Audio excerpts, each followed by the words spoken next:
Mēs jebkurā gadījumā esam Dieva bērni viņa rokās. Tādēļ pat, ja dzīve prasa lielas lietas, svarīgākais ir neaizmirst, ka esam ļoti mazi un varam kaut ko veikt. Pārējo dara Dievs.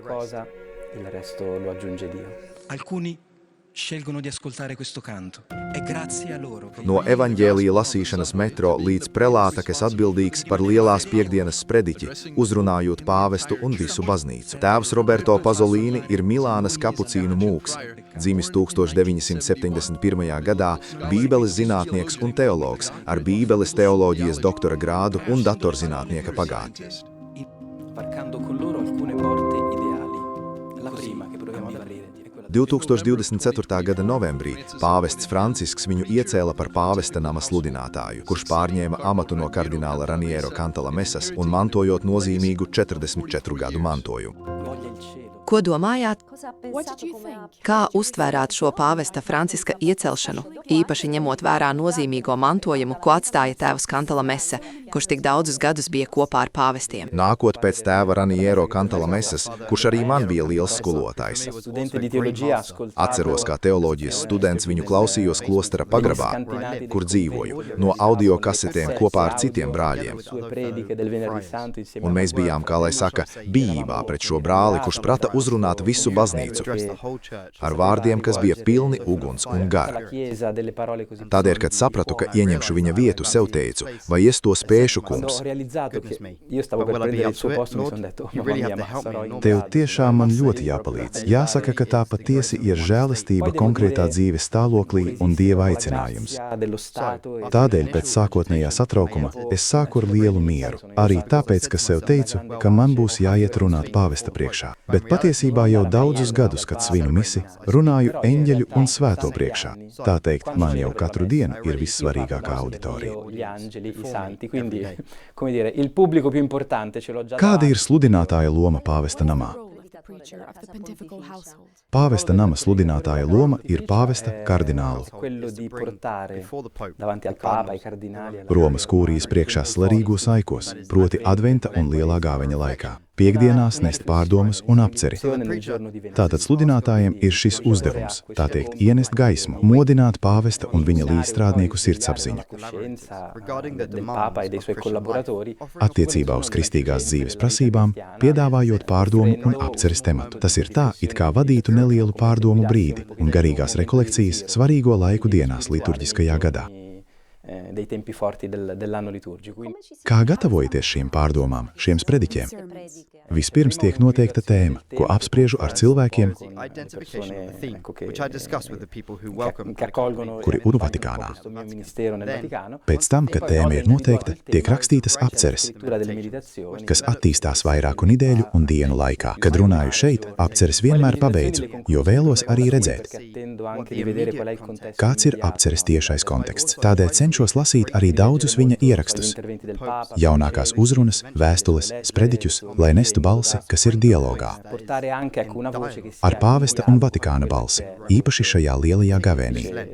Ņemot vērā, ka pāvests ir pasludinājis gadu, kas veltīts svētajam Franciskam, viņa nāves 800. gada dienā, jutos gandrīz spiests piedāvāt svēto Francisku kā lielā gavēņa meditācijas vadmotīvu. Svētais Francisks ļoti skaisti iemiesoja evaņģēliju, ļoti vienkāršā veidā, tādu, kas patiesībā ir pieejams ikvienam, un tāpēc viņš ir svētais, tik vispārīgi atzīts kā gaiša cilvēcība, kurā ik viens atpazīst kaut ko no Dieva.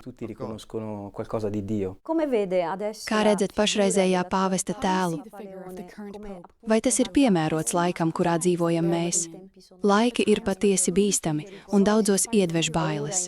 Viņa pirmie vārti, kas izskanēja no loģijas svētību, bija par mieru, un šo mieru, kas mums tik ļoti nepieciešams. Uzskatu, ka pret pāvestu Leonu mums jābūt, kā saka, ļoti atvērtiem un pretimnākošiem. Lai saprastu, ko Dievs mums caur viņu teiks, svarīgākais ir klausīšanās. Un tēvišķības mācību pieņemšana. Nav runa par tūlītēju otra cilvēka vērtēšanu pēc mūsu pašu parametriem vai cerībām, bet nepārtraukti sev jautāt, ko Dievs caur viņu saka man. Manai baznīcai, manai valstī. Arī tāpēc, ka pāvestam jārunā ar pasauli, jo baznīca ir visur. Tādēļ pat, ja pāvests varbūt neizmanto vārdus, kas vislabāk atbild uz maniem jautājumiem, varu iedomāties, ka viņš var atbildēt citām pasaules daļām. Un tas var būt tikpat svarīgi. Neaizmirsīsim, ka katru dienu sakām mūsu tēvs, nevis mans tēvs, kad uzrunājam Dievu. Tātad Dievs ir visu tēvs, un pāvestam jānes universāls vārds. Tādēļ esmu ļoti zinkārīgs, ko kungs mums teiks caur pāvestu Leonu. Io sono molto curioso, di scoprire che cosa il Signore... Man ļoti interesē, cik lielā mērā piederība reliģiskam ordenim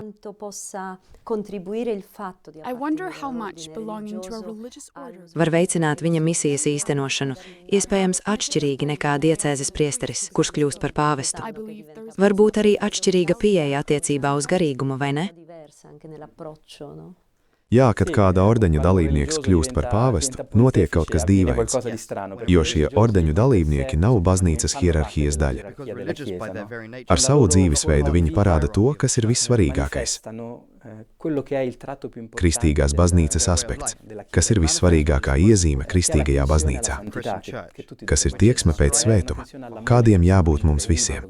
Tā ir tieksme pēc mīlestības, brīvas un beznosacījumu mīlestības, un tāpēc ordeņa loceklis noteikti nes šo mantojumu sevī, kad viņš ienāk hierarhijā, un arī gadījumā, ja kļūst par pāvestu, bet galu galā baznīcas lielākās rūpes ir svētums, tas ir dzīvot evaņēliju. Pilnvērtīgi dzīvojot savu cilvēka dzīvi bez nāves bailēm. Nedzīvojot vairs nāves un grēka ēnā, zinot, ka šīs divas milzīgās problēmas, Kristus ir uzvarējis ar savu augšām celšanos. Un tad paliek tas, ko uzskatu par lielu izaicinājumu – jaunā paudze. Kā viņus sasniegt ar sludināšanu vai, jebkurā gadījumā ar Dieva vārdu? Kā sasniegt šo paudzi, kas tik bieži atsakās klausīties, kas nav ieinteresēti, jo dzīvo šodienas skaistajā mirklī? Jā, jaunieši šodien dzimstu nav kontekstā, kurā ir šis konflikts starp kultūru un reliģiju. No vienas puses, tas var būt ļoti negatīvs pavērsiens, bet no otras puses, tā ir arī jauna iespēja atjaunot sintēzu starp reliģiju un kultūru. Mums jābūt dziļiem un autentiskiem lieciniekiem tam, kas mums ir svarīgs. Ticībai Dievam, bez pretenzijām, ka viņi pievienosies mums. Vai mūsu veidam, kā runājam ar viņiem par Dievu. Tas ir, uzticoties, ka viņi sekos mūsu dažādajiem ceļiem, ka Dieva klātbūtne un, teiksim, autentiskuma ceļš ir kaut kas, ko viņi arī meklē. Tas, ka viņi ir attālinājušies no mūsu tradīcijām, uzreiz nenozīmē, ka viņi kļūdās vai ka viņi ir pazuduši.